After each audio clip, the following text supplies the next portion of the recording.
Good evening, and thanks for joining us on tonight's Insight. And we're going to be, well, first of all, Juanita, how's it going? Good, and you, Quinton? I'm so used to doing Facebook Lives by myself that I just get into it. You forget there's someone else with No, no, you. sorry. And you're No on my screen problem. as well, so I can see you. So anyway, so tonight you've chosen it's one of your topics again, a very interesting topic because it really got me thinking this afternoon when I was preparing for this.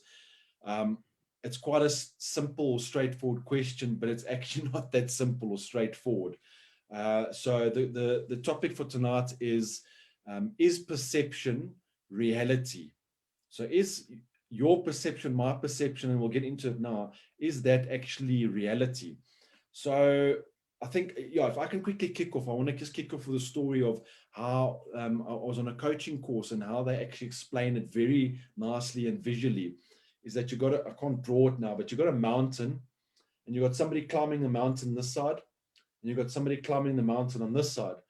And if you ask this person what his perception is of the same mountain, so they're both looking at the same mountain, but got two different views. So the one might see a nice green, lush mountainside. The other one might see a barren, depending on the landscape. But they're looking at the same mountain, but they're getting two different views. Or the other nice one that they use is the figure 9. Depending on which side you stand on the figure, you can see 6 or 9. But you're looking at the same thing, but you've got a different perception. So I think that sort of explains it a little bit, very high level, of how perception is, for me, not, it depends, that it's truth for that person at that time. So I don't know if you want to, maybe go, I want to ask you, is perception reality? So I'm going to start by giving you two definitions. So the first one is the dictionary definition of perception. And so it says the way of regarding, understanding, or interpreting something, a mental impression. And then I want to give you the dictionary definition of reality, and that is the world or the state of things as they actually exist. Existence that is absolute, self-sufficient, or objective, and not subject to human decisions on or conventions. So clearly, perception and reality have very different meanings. And so the simple answer to your question is that it's not. So exactly your examples that you just gave is that you can have two people looking at the exact same object and they will experience it, see it different, all of those kinds of things. So it was very interesting to actually read about it, because we always talk that, a person's perception is their reality. And the thing is, that is their reality. It, however, does not make it real. It's not, that's maybe how they perceive it. But I think that's the important thing, is for us to understand that because that is your reality does not mean that it's somebody else's reality. And therefore, it doesn't mean that that one's right and that one's wrong. It's not. It's therefore perception. The simple answer, as I said, is no. It's not, because it depends on our state of mind. It depends on how we feel about ourselves. There are so many external factors that actually influence what we perceive as perception, or the perception that then becomes our reality. So I found a very interesting article where they spoke about 8 ways of that your perception will influence things. And so so for example, you often hear that people say you mustn't go to the shops hungry. Because what happens is, if you're hungry, you buy all the things that you shouldn't do. So so one of the 8 points that they mention is that being hungry changes your choices. So it means that you will make different decisions because you are hungry. And so it's important to understand those things. But I think, just as a really great example, and I think that fits in what you spoke about, is they say our energy and our abilities impact our perspective. So there are several studies that actually show that our physical bodies and our ability to move influence how we view our surroundings. So for example, researchers have found that if you're obese or you're tired, then distance looks further away to you. So people obviously who are fitter, that exercise a lot, they are going to look at the same distance, and they're going to see that distance is not nearly as far as somebody who's unfit, and gone, if you're overweight, you are going to see that same distance as much further than someone else. And so for me, that was quite interesting. And I think that really fits into the example you gave about the mountain. We're really in line with that.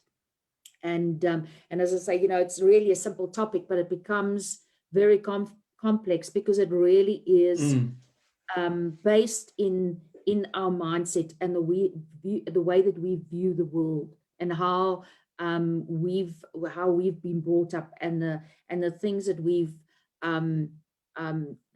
we've spoke about limiting beliefs previously, but we develop all of these beliefs through things that we told experiences. Correct. So we told when we little that money doesn't grow on trees, and then what that does is that obviously develops your mindset around those things, and perception is exactly that. So your experiences influence your perception. So it may be your reality, but it's not somebody else's. But the Yes. important thing that they say about that as well is that you have to understand that even though you think that that is your reality, you've got to realize that that reality for you may be flawed, and you need to be prepared to actually go and deep delve into that, and you may have to go and change that perception, and go and work on those kinds of things. So it was really interesting read, and I had to have a laugh this morning when you WhatsApped me to say, listen, is it this topic? And I was like, no, man, it's that. And I mean, Sunday, I thought, oh my gosh, just as well I said that, because otherwise I would have prepared for something completely Would have different. come here with something else.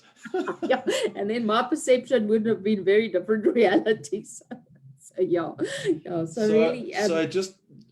Just to add what you're saying there about so the limiting beliefs in that actually ties in with this, because Yes. that's why for you to change anything in your life, you have to question your beliefs because of your perception.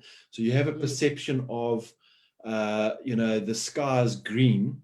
Okay, if that's your perception, you have to question your perception or your beliefs, because that's a belief now that the sky is green.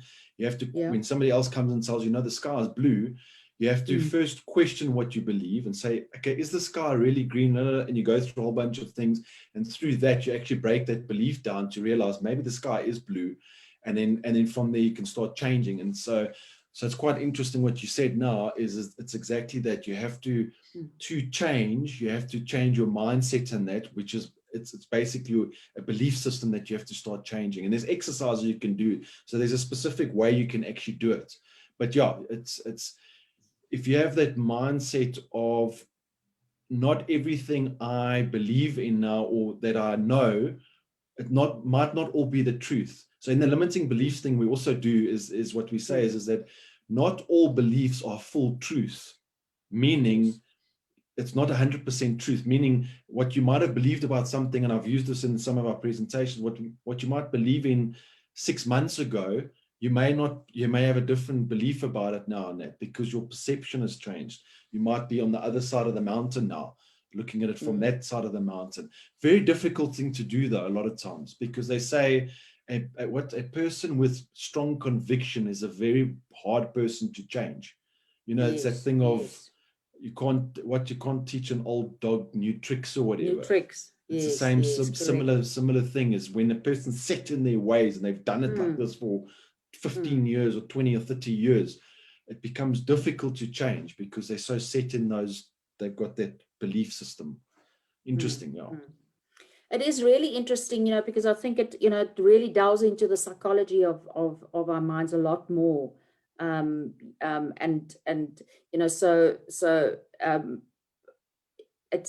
It becomes as I say, quite a controversial subject, and topic to talk about.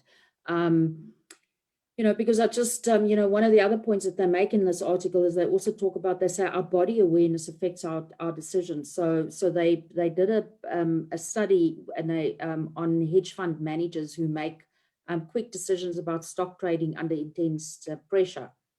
Yeah. And so they found that this is really, it's like, it really sounds like a very arbitrary thing, but they found that guys that could, so you could imagine with a hedge fund manager when he's having to make quick decisions when the market's is either dropping or it's rising at a rapid rate. You can just imagine that how their heart rates could actually escalate. So what they're saying is that while it's uncertain why that would be, so they're saying it's in order to be, you need to be aware of your body and your heart rate. So what some of these guys can actually do is, so if I take my heart rate, I would typically put my 2 fingers on my pulse, or I put it in my neck in order for me to take my heart rate. But they say what some of these guys can actually do is they can actually feel their hearts, and they're aware of their hearts without actually having to do this. So they can start counting their heart rate by just actually listening to their heart rate without actually having to touch their body. And so they say it's possible that people who are more aware of their heartbeats are better able to calm themselves under stress and therefore make cooler decisions. So in other words, it means that they can then calm themselves and then not make a decision based on, okay, well, I'm starting to feel anxious, and if I don't get into the market now, if I don't get out of the market now. And then they say it could be that successful people are more attuned to their bodies, interpret their perceptions more accurately, understanding how the two interact. Either way, these findings make a case for cultivating greater body awareness. So for me, that was quite interesting, because that's really so, and as I say, that's a study found that, if you're able to do that. So for me, that was quite interesting to read, because I would have never actually thought that. But as I say, so it just shows me from a psychological perspective how something like that, your heart rate and your ability to be able to control your heart rate without actually having to do this or do this can actually change how you make decisions about things, because you're more in tune with your body and more in control of your body. So that I really found really very interesting. As I say, it's like a weird thing, but yeah, something really different. So it's quite interesting, this topic, because this topic sort of leads into my presentation tomorrow night on shift membership. Yes. And the reason why I'm saying that is so what you're saying now about the heart rate and that is what happens is through that perception or through those thoughts, it's your thoughts control your emotions, which is basically, am I getting anxious? Am I getting whatever? Your thoughts control your emotions, and your emotions depend on the reactions that you make or the actions that you take, and those actions provide you the end results. If you think about that, the fact that they are aware of their heart rate and that they basically through thinking can control their emotions, because it's just emotions, the trading and that, and that's why they can make better decisions, which give them better results. So it actually does make sense if you take that process. And then I'm speaking about that, funny enough, tomorrow night in depth a lot more and stuff like that on how that process works, and that it's very interesting, because it all starts making sense on how important the thinking is and your perception as well, I suppose. Quinton, from a mindset perspective, and then I do think what you're saying, it links into that, because it is about creating a consciousness. Because remember, when they talk about mindset, it's about, if we're wanting to control our mindset or learn how to develop that properly, we need to be conscious of the fact that we're thinking in a certain way. So I think it's an awareness first before anything else. So in other words, creating a consciousness about how your body functions, your heart, that I think that is really where that stems in. So if you creating a consciousness of what is happening around you, how certain circumstances actually impact you, that is where you can then start controlling those things, and you can then start adapting and changing it. You can start changing your thoughts. Yeah, Yes. you can start controlling the way that you're then making decisions. So your anxiousness and your anxiety or your heart rate, because it's a stressful situation, doesn't then force you to make this decision versus that one, because you can now go and slow down your heart rate and then make sure that you're making a decision based on a calm, rather than this frenetic situation that you're in. So a lot of yeah, so that ties in also with the meditation and that. So when you go, when you do the Silver Method and a lot of those, Bob Proctor one, the Tony Robbins ones, one or two of them as well. The first thing you do is become aware of your body in it. So you actually go, okay, can you feel the hair on your head? Feel your eyeballs. It sounds weird, but basically all it does is doing exactly that, is bringing your awareness into your body, so that because you don't think about stuff like that, you know what I mean, until you calm down and you actually, okay, I can feel my arm, and it sounds stupid, but if you've done these, you'll know exactly what I'm talking about. And you actually then through that you calm down and you get more in tune, if you want to call it like that. That is it's a fact that, I mean, it works and stuff. If you look at all of that, those exercises, they always start with becoming more aware on the body side, and that interesting. Well, I mean, I just had to laugh when you say, can you feel your hair? I mean, I just, there are times that you can feel your hairs when, when they say your hair stands on end because, suddenly you're feeling something behind you or whatever. But, but normally, I mean, that's not something that we ever think about, I mean, do I feel the hair on my head? No, I don't, but the reality is that there are times where you do feel the hair on your head because, something's making your hair stand on end. So, so it's kind of funny. And so so they legit start like that, and then with your eyes, your forehead, and whatever. Was something I wanted to mention now again was the perception, awareness and stuff like that. But I think that the point is that your perception is quite critical on everything that you do. Because if you got a warped perception of something, it can make you make really cuck decisions and stuff like that, because you got this idea that all bosses are a-holes or whatever the case may be, which is a perception because of one oak that made cuck 10 years ago. Now they're all, and that perception then becomes a thing that you make, like you said, you make decisions on, like those traders. That's obviously also why they're able to trade the way they are, because what they're doing by doing that is they're actually taking the emotion out of it. By doing what they're doing there, they take the emotion out, so it becomes again just a logical decision that they're making. 100%. And that, and those are like one of the key skills that they teach you when you trade, is that you can't trade with emotion. So I think that is really very important. difficult though. Because you always we're going a little bit off track, but you always see this when the guys are like, yes, I've got the strategy and I'm making, and I don't know if Patrick Moore will be watching this, but he's a very clued up trader, got his own trading company and stuff like that. And then they actually come in and they're like, no, I made $20,000 last night. And I'm like, is that a demo account? Yeah. I'm like, okay. Put $10 down, and then when you've turned the $10 into $100, tell me. Because as soon as there's it doesn't matter the amount so much, even if it's $1 or $10 real money, it changes it completely. So it's interesting that as well. But I think it comes back to the discussion that we had about the traders, because it is that emotion. So now your perception now has changed, Quinton. You've now gone from, okay, this is Mickey Mouse money, and I can just do this, and you just your perception is different. Exactly, 100%. Exactly. Now your perception is like, hell, this is now real money, and if I make a mistake, I can lose it. So your perception has changed. Yes.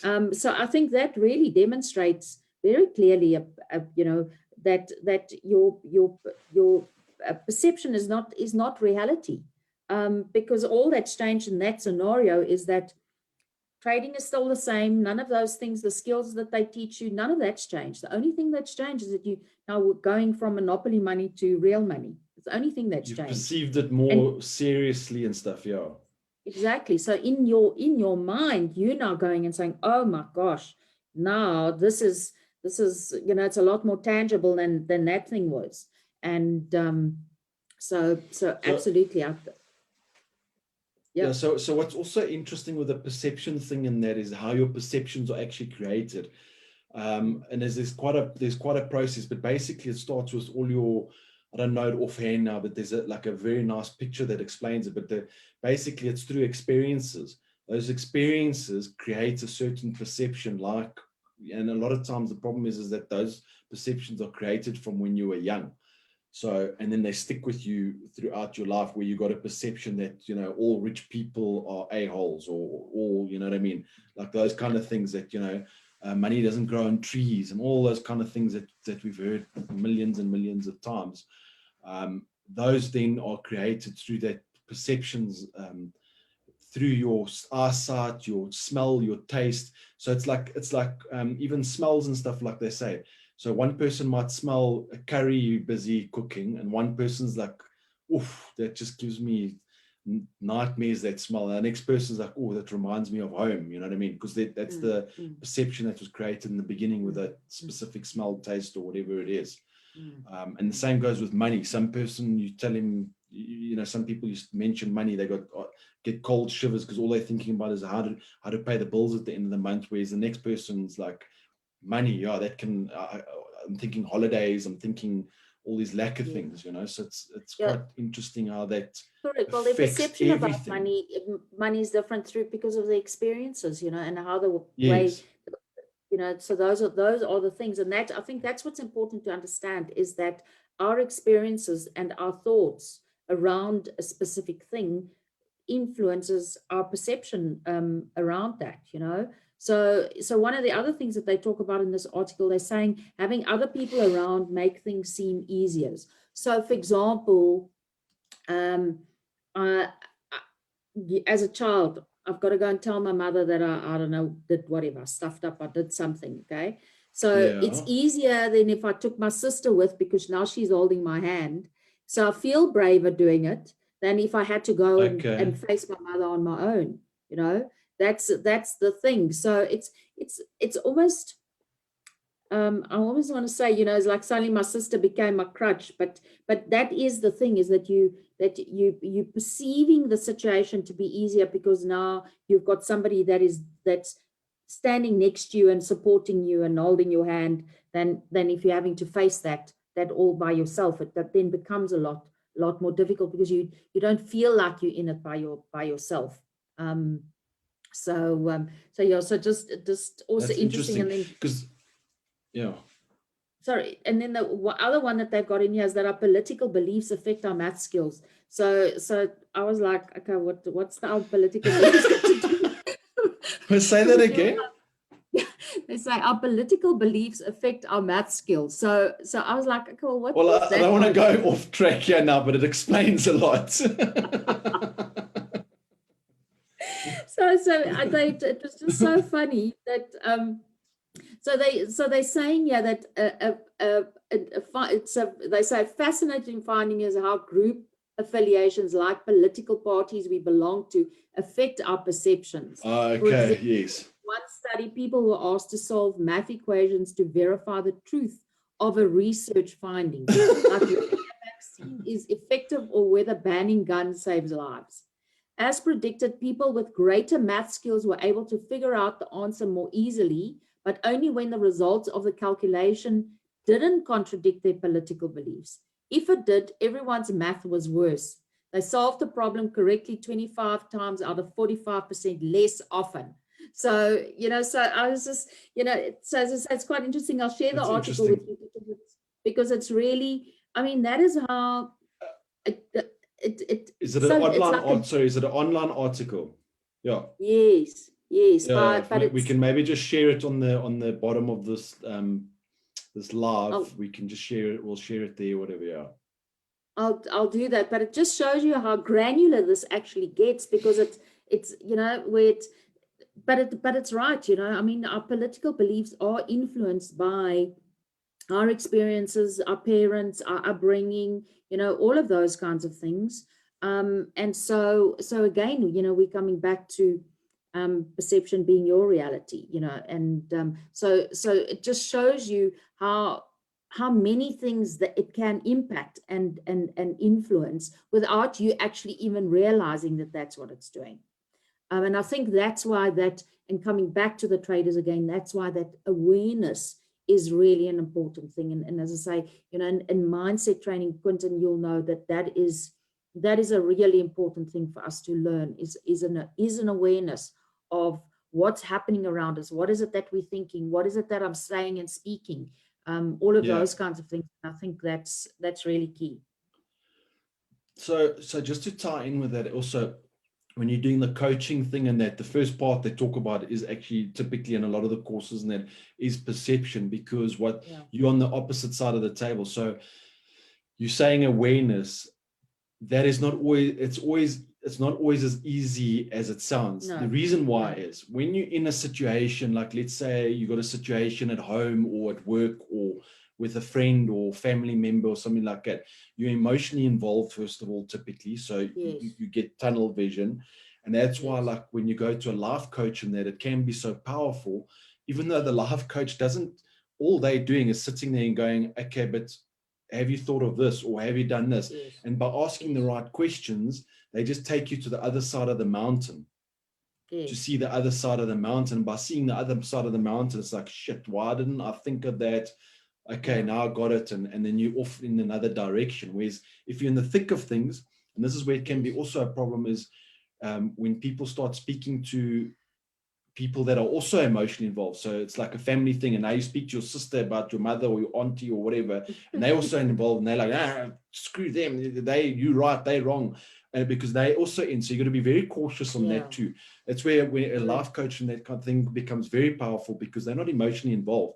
I don't know your mom and your auntie and whatever, so you know, I can keep it with unemotional, or you should be able to. A proper life coach should be able to, and that's where it becomes powerful, because all you're doing there as a life coach is making that person, it's the awareness thing, aware of another option, aware of another viewpoint of something, or depending on the situation or scenario. So you're just giving them, it's an awareness thing.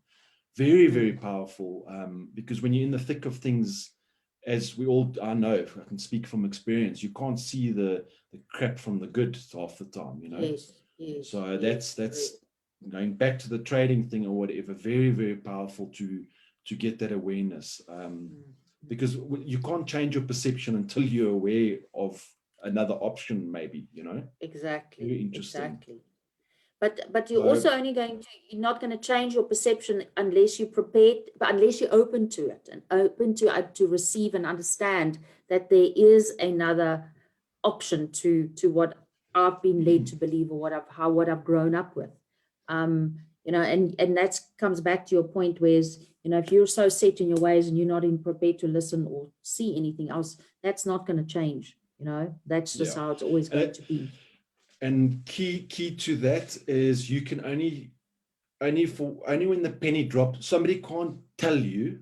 They can ask questions to help you for the penny to drop, but they can't tell you. If I come and I say, yeah, but you should look at it like this and this and this, I promise you're going to get your back up and you're going to go, you don't know what you're talking about. But by asking the right, that's why the asking questions with the limiting beliefs, anything you'll hear me speak about, it all comes down to just basically asking different questions, because when you ask different questions, you get different answers. When you get different answers, it takes you on another path. So very, very powerful. But that is All right, cool. Getting to the end here, Nat, is there any last thing that you want to add about perception, or maybe something you sort of learned about perception, or how to change perception? Well, you know, and I alluded to that, Nana. I just think that, you know, the only way that you're going to change perception is the fact that you've got to be conscious and aware of the fact that your perception is not necessarily a reality. That they you know, like your example about the mountain, is that, you know, depending on who looks at it, they seeing a different aspect to it. And so in order for you to be able to understand that, you have to be open to new ideas, new ways of looking at things, and you've got to be open to change.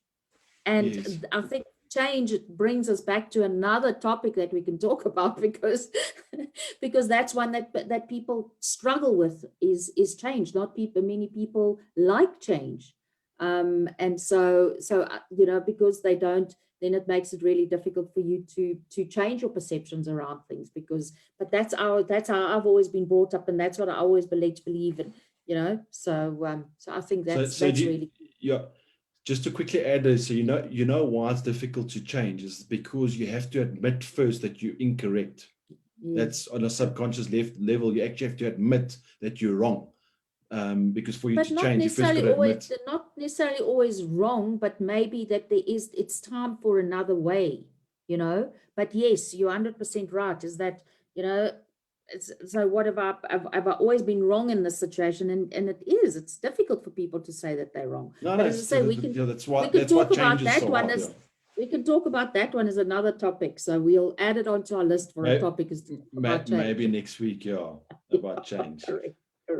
We have to make it. We've got our next 3 topics that we have to choose. So So. And in actual fact, this is a good idea. If you are watching this, or you're watching this after the fact or whatever, if you do have a topic, please feel free to make a comment below and throw us any topic or whatever, and then we'll put that. Yeah, well, not any topic to do with mindsets. Let's just let's just get that clear. Mindset related stuff. Don't ask me about. I'm not going to even mention stuff. Mindset stuff. Okay, mindset stuff. Any topics to do with mindset, fear, anxiety, any one of those things. If you don't want to put it on there because you want to stay anonymous or whatever, or you don't want to be out in public or whatever, if you're watching this on Juanita's page, you can just private message her. You can private message me, and then we'll put it on there. That'll be actually quite a cool one. If you can, if it is a topic, you can just add it.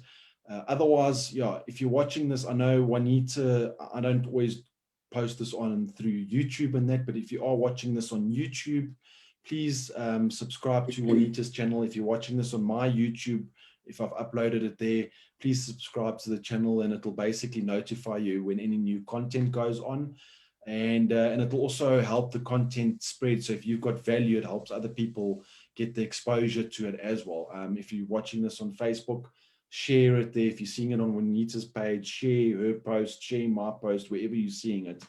And then, awesome. Thank you, Juanita. The time goes so quickly, and it's always cool to chat to you about it, because I get a total different perspective of things, and that it's awesome. And I hope everybody else gets value. I'm sure they do. So thanks, awesome. Quinton. Thank you so much. Really enjoy it. You have a nice evening. Thanks. You too. Chat to you later. Cheers. Thank you. Bye-bye.